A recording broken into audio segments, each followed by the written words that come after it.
Just like a duck born in Chernobyl, I have a double bill for you today. Welcome back to Game Over Movie Reviews. My name's Peter, and yes, 2 reviews today. 2 UK premieres I was lucky enough to see at the Glasgow Film Festival, Undergods and the new Mads Mikkelsen film, Riders of Justice. I'll start with Undergods, but I'll leave timestamps if you want to jump straight to the Riders of Justice review. Let's have a party, everybody. This is extraordinary.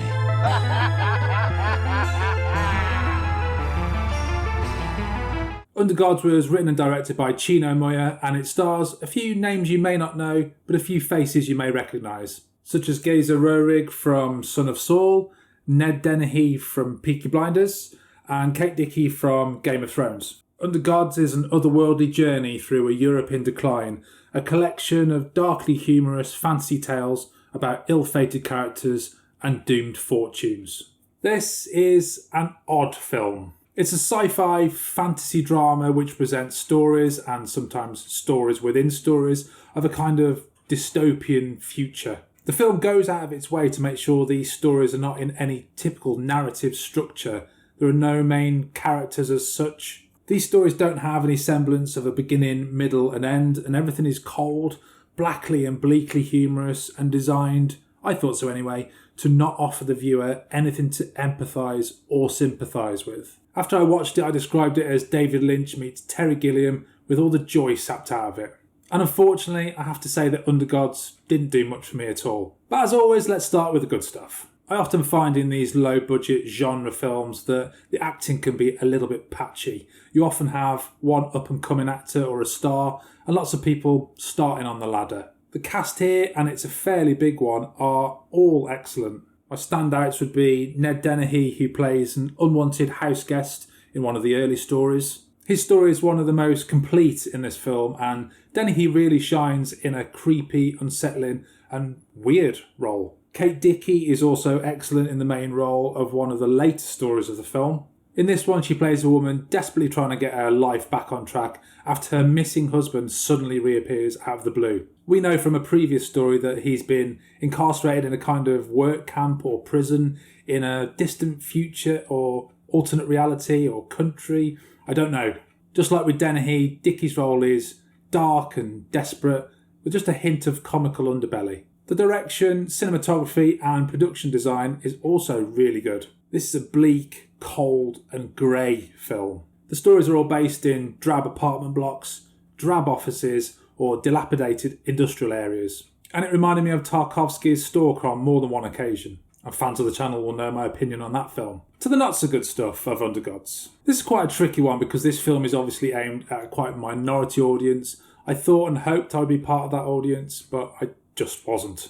Plot, story and character are generally what I gravitate towards in film, and Undergods goes out of its way to make these aspects impenetrable. The stories lurch from one place to another with very thin threads connecting them, and often I was scratching my head at what these stories and the film in general was trying to do. As an example, one of the stories comes at a midpoint through another one of the stories where a father is telling his daughter a bedtime story. This tale is about a man trying to sell some kind of industrial invention to a man in an office who then proceeds to steal this invention, and that's it. We don't link back to the father telling the daughter this story or why he's telling her such a dull story. There's just no emotion here other than perhaps repulsion and shock. We as viewers are just voyeurs into snippets of this dark, bleak world, and I'm not sure we're meant to feel much about any of it. In summary, I think sometimes you just watch a film that you know is not meant for you. I think Undergods will find an audience somewhere, and I can easily recommend it as an excellent looking film with a great cast. But if you're after a film to engage with on an emotional level, with well-defined characters and fulfilling stories, Undergods is probably not for you. My score for Undergods is 3.5 out of 10. Does Undergods sound like it might work for you? And if you've heard anything about Riders of Justice starring Mads Mikkelsen, are you excited to see that? Stick around and I'll tell you exactly why you should be excited. I'll have one more Glasgow Film Festival review coming soon, the horror comedy Vicious Fun, which I know absolutely nothing about, well, other than it's a horror comedy. So review number 2. You still here? One tag.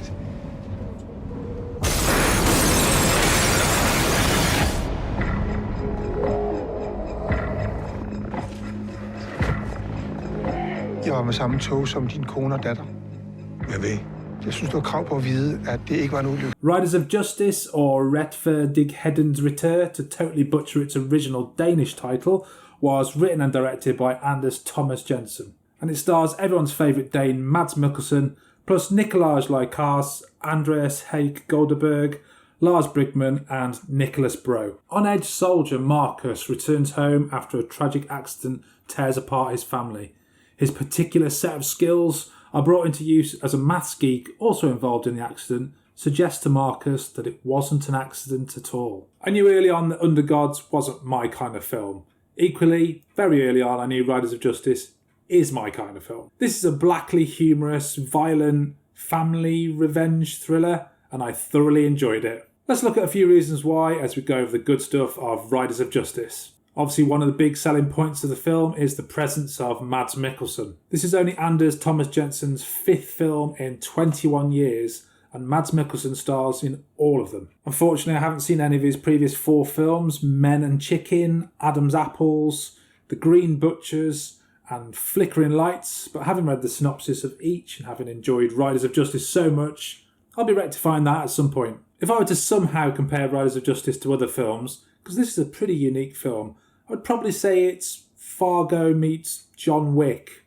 That's about as close as I can get. It's funny, heartfelt, emotive, violent, and has a really sharp screenplay. Riders of Justice has an abundance of heart because every single character, and there are quite a few here, all have a strong identity, voice, history, and arc, and their own unique quirks and stories. Each character, even the minor ones, feel like real people. They each give you reasons to empathise and sympathise with what they're going through or what they've gone through in the past. The 3 maths geeks who steer Mads Mikkelsen's character Marcus down the path to revenge are extremely likeable and all responsible for some really funny and memorable moments. They reminded me a lot of the lone gunman from the X-Files. So much so, I wonder if it was an intentional nod.